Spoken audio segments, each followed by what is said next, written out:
Like Colby. Colby has a lot of gimmick infringement. He's not smart enough to think anything for himself.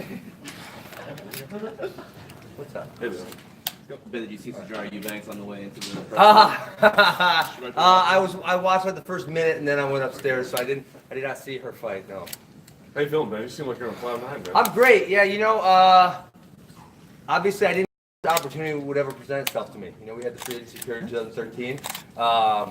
Haven't really had an opportunity since then for something like this to happen. And I love challenges, and that was like one of the most annoying things people say. Oh, I don't want the challenge. Like that is like literally the stupidest thing I've ever heard. I can remember being in 7th, 8th grade, 9th grade, being like, "Hey, Dad, I know this kid's ranked like 3rd in the country in Illinois. We need to go wrestle him this weekend. Let's go." And so that's been my life. And so now to get the opportunity to fight these guys that are ranked above me, yeah, I am on cloud nine. I'm so excited for the challenge, and that's like from the heart, right? I can't wait to do this. Now you met with the UFC this weekend, right? Not really, but I think the deal's done. My manager took care of it. Have you signed anything yet? Or? I've not signed anything. I'm going to though. Pretty soon, I When believe. do you think you'll fight? I don't know. I hope probably not too long. I wouldn't assume. Maybe early. Probably not before the New Year's. Probably early next year sometime. I would guess. First quarter? Yeah, that sounds good to me. When I retired, I said it, I meant it. I haven't been training striking or jiu-jitsu since last November when I retired. I was going to do, and maybe still am, going to do a wrestling tournament in December. So I started training on September 1st for that. My weights came down significantly. I'm in pretty good shape. And so, this all kind of happened like a whirlwind. It was like, boom, bam, pow, hey, let's go fight. You know what I'm saying? So it's like, okay, all right. And then, we got to work out the date, but I'm sure it's not going to be too long. Did you hear Dana get booed yesterday when they asked? I want to see video of it, but I didn't put it on Twitter. Someone sent me a video. No one sent me the video. Yeah. He answered anyway, but he got booed when he declined. That's when the people are waiting. I came in here and I told them upstairs. It was like 19,000 old friends. Everyone's high-fiving me, saying it's about time. Let's go. This is long overdue. And it's just funny because I think if you go a long time back, I was not a fan favorite at all. And now people have kind of followed my journey and they see the struggle and they see the perseverance I've had. And they can relate to that, right? And they love it and they want to see what's going to happen next. You haven't seen Dana yet. I have not. Where is he at? Cage side. I didn't see him. I was over there. Maybe before the end of the night. I would hope so, yeah.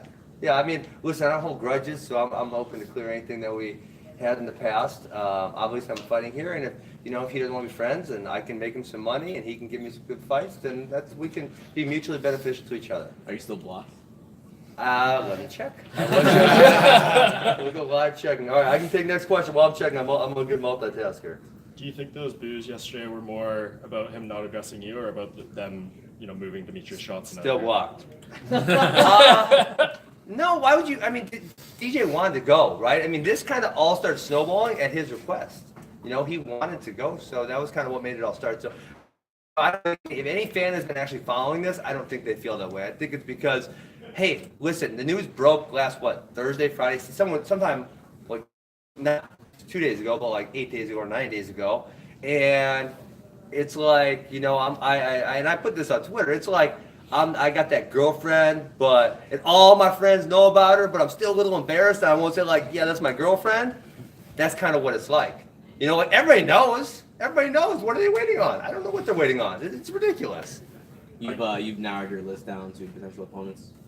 No, I'm ready to kick the whole division's ass. No, take Tyron Woodley out. Anybody else? And I put a whole list of them. There's so many bums in this division that I want to beat up.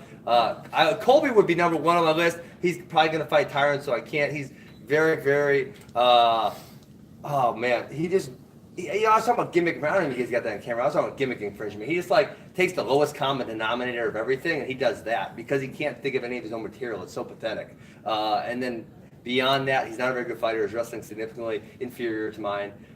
Who's number two? Help me out. Oh, Till. Listen, they told Till I was coming. He said, damn, he's coming. I'm a middleweight. He moved away because I joined the division. Can you imagine that? This man said, Ben Askren's going to be at welterweight. Damn. And he starts stuffing his face over there. And where does he live? London? Liverpool. He's in Liverpool just stuffing his. What does he eat over there? Fish and chips all day long. I'm a middleweight now. Number three, he's busy. Dos Anjos. And number 4 and 5. Listen, I don't really have any issue with these guys, but I'm here to fight people. And so, Thompson seems like a nice guy. Probably not gonna work on me, so he can try it, whatever. And Lawler, he seems like a nice guy too. I actually like him, but I'll fight him. No big deal. So, I hope they give me someone high ranked. I picked on Till because he's the highest ranked guy available. He's ranked number 2.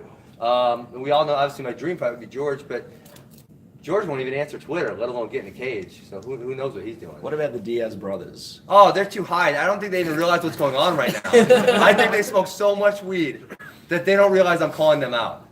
Both That's of them. Would you move Both of them. Would you move Yeah. to 165 if the weight class came to be? I think 165 is going to happen. 165 and 75. Me and Tyron both hold a belt, and whichever way he wants to go, I'll go the other way. I can comfortably fight either one of those divisions.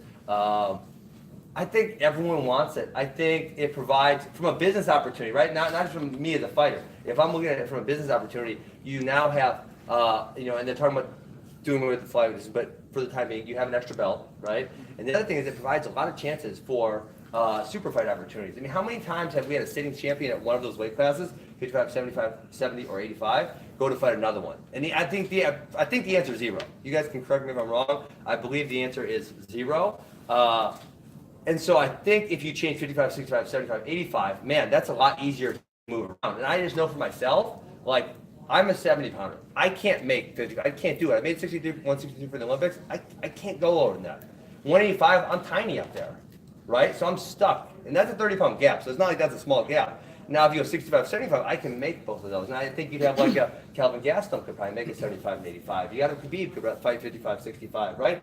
And so you're going to have more of these super fights, more interdivisional stuff, which is good because what fans want to see, and one of the intrigue behind me is that they want to see shit they haven't seen before. And when you see the same guys fight over and over and over again, it's boring. We know what's going to happen. So we want to see things that we have not seen before. It's one of the intrigues behind me. And I think if you created 55, 65, 75, 85, you would have a lot more of that happening.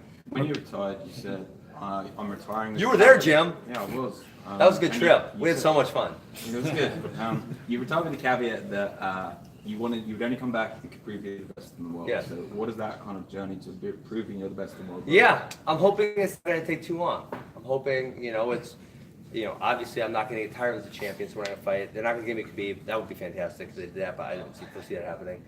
George is retired from Twitter also, except for the Halloween costume. That was kind of cute, right? I mean, but he's not responding to anything else. And so I'm going to get someone in the top 5, and then where do you go from? I can only go up from there. I can't go down, right? When I beat him up, I'm going to go up, and then there's not very far to the top. It's just a little ways. So, yeah. Who do Hopefully, you it won't- think is the realistic guy then? Who do you reckon they're going to give? If you're well, I think it's 3, right? It's I said Till, Thompson, and Lawler. Till took himself out of the running because he ate too much food. He's been calling you out. No, yeah, publicly, but then privately he's pretty scared. How do you know? I promise. I just know these things. I promise you. Listen, there's one, Jim, you know me. There's one thing I do. I will not lie. That is factual. Darren Till does not want a piece of me. Okay, that is completely factual. So you have Thompson and Lawler. They both have open dance cards. I will take either one of them.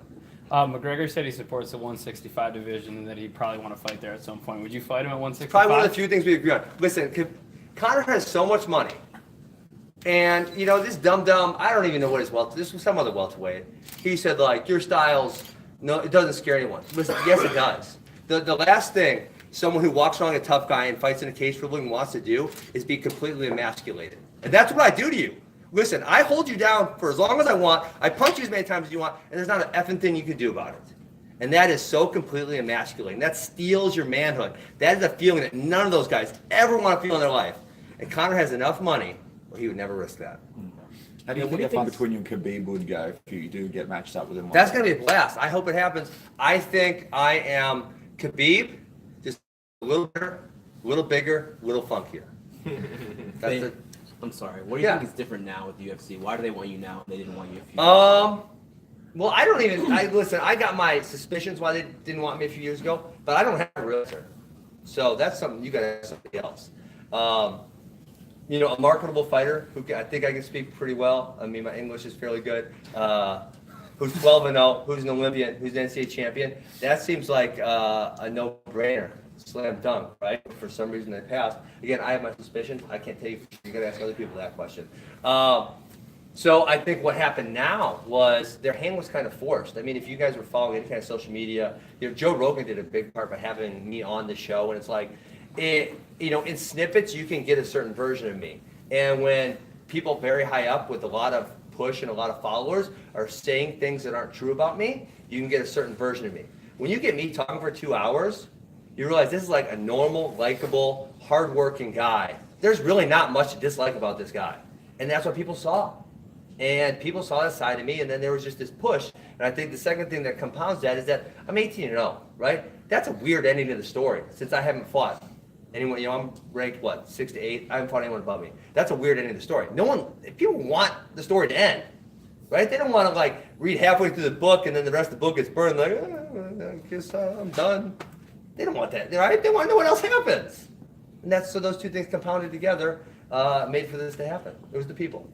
Can you please explain this shirt? It's a fantastic shirt. Yeah, well, so, okay, so Is that young Ben Askren on the shirt? this is, I think I'm like 17 or 18. So it's really funny. This was the first shirt, not this specific shirt. My buddy back in 2000 and, oh shoot, we're going way back. 7 when I graduated.